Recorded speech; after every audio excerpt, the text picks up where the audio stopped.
Hello আবং ফ্যামিলিতে সবাইকে অনেক অনেক ওয়েলকাম। আজকে এটাই কিন্তু আমার নিউ অ্যান্ড ফার্স্ট ব্লগ। আজকে থেকে আমি ব্লগ স্টার্ট করছি, যেহেতু এই দিনটি আমাদের কাছে খুবই স্পেশাল। তাই ভাবলাম কোনো একটা স্পেশাল ডে নিয়েই শুরু করি নতুন যাত্রা। সো এইভাবে কিন্তু আমি ডেইলি ব্লগ শেয়ার করবো। আর তোমাদের যদি এই ব্লগগুলো ভালো লাগে তাহলে আমাকে কমেন্ট করে জানাবে, তাহলে আমি আরেকটু বেশি উৎসাহিত হয়ে তোমাদেরকে আরও কিছু ব্লগ শেয়ার করব। সো দিনটি ছিল 11th মে, আর আমাদের ছিল ওয়েডিং অ্যানিভার্সারি। সকাল সকাল পুজো সেরে ওর বাবা বলছে কোথায় যাবে। তো এত গরম, 44 ডিগ্রি তাপমাত্রা চলছিল হায়দ্রাবাদে। তো ভাবলাম কোথায় যাব, কোনো পার্কে যাব বা কোথাও যাব, তো প্রচণ্ড গরম হবে। তো ওর বাবা বললো চলো ওয়াটার পার্কে যাই, যেহেতু আমাদের একটা বেবি আছে 2.5 ইয়ার্স, ওর ভালো লাগবে, আমাদেরও ভালো লাগবে, ও এনজয় করতে পারবে, আমরাও কিছুটা এনজয় করব। সো ভাবলাম হ্যাঁ ঠিকই বলেছে, তাহলে ওখানেই যাই। আর যেহেতু দিনটি ছিল স্যাটারডে, আমাদের ভেজ ডে, তো কোনো সেলিব্রেশন নেই, আমরা নিরামিষ খাই। আর সেলিব্রেশনটা আমরা নেক্সট ডে সানডেতে করেছিলাম। তো তারপরে আমরা বেরিয়ে গেলাম সকাল সকাল। এইবার বেরিয়েই দেখো হায়দ্রাবাদের রাস্তা কত সুন্দর। আমার কিন্তু খুব ফেভারিট সিটি, এটাও বলে রাখলাম। তো যাই হোক, এবার সকাল সকাল কিছু স্ন্যাক্স ডুকুর জন্য প্যাক করে আমরা বেরিয়ে পড়লাম। আমাদের বাড়ি থেকেই ওয়াটার পার্কের ডিস্টেন্স ছিল 1 আওয়ারের মতো।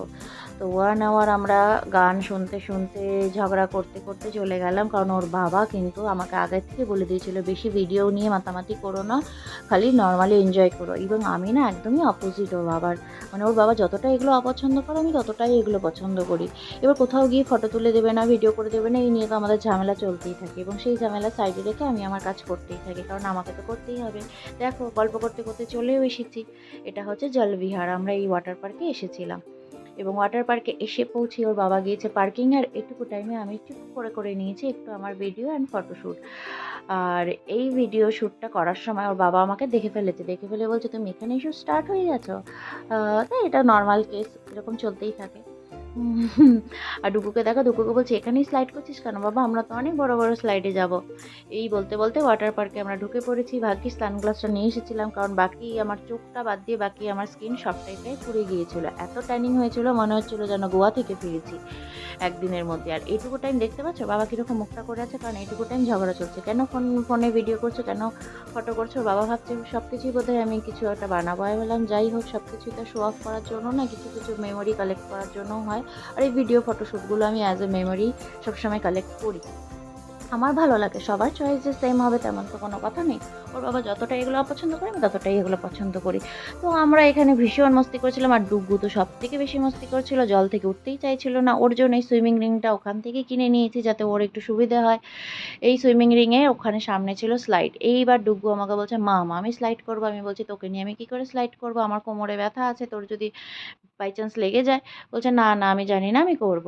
তা আমি ওকে, তারপরে ওর বাবা বলছে না না, তো ওকে আরেক জায়গায় নিয়ে যাই, সুইমিং করা যাবে, স্লাইডিং করা যাবে না, ওখানেও ব্যথা পেয়ে যাবে।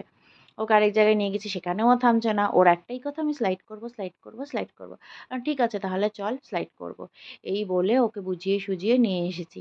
এই ফাঁকে কিন্তু বিভিন্ন চকলেট আইসক্রিমও খেয়ে নিয়েছে ও, কারণ ও কোথাও গিয়ে চুপচাপ থাকতে পারে না, মানে কিছু না কিছু ওকে খেতেই হবে। আর এই যে জায়গাটা দেখছো এখন, এখানে শুধু মেয়ে, মানে মা শুধু মেয়েদের অ্যালাউ করছে, মানে লেডিস আর বাচ্চা থাকলে তাদেরকে অ্যালাউ, এখানে কোনো জেন্টসরা অ্যালাউ নেই।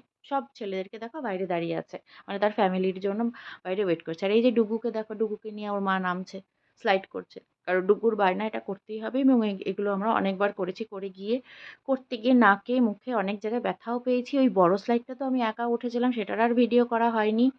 ওটা করতে ওর বাবা বারবার মানা করেছে, তাও আমি শুনিনি। কথায় বলে না বড়দের কথা শুনতে হয়, বয়সে তো বড়, তার কথাও শুনিনি আমি। আমাকে করতেই হবে, নিজের জেদ খাটিয়ে করেছিলাম, হাত পা সব ছিলে গিয়েছে, মানে অ্যানিভার্সারির দিন চোখটা বাদে বাকি সব কিছুই মানে কেটে কুটেও ফেলেছি আমি। আর এই যে দেখো ডুগু এখানে স্লাইড করছে, কখনোই একা স্লাইড করবে না, সবসময় কাউকে না কাউকে চাই ওর, মানে কাউকে নামিয়ে দিতে হবে। আর জলে কিন্তু মারাত্মক রকমের আনন্দ করেছে, মানে ও আসবে না। তো কোনো রকমে ওকে বুঝিয়ে সুঝিয়ে নিয়ে এসেছি। দেখো তোমাদের এই ব্লগটা যদি ভালো লেগে থাকে, বাই বাই।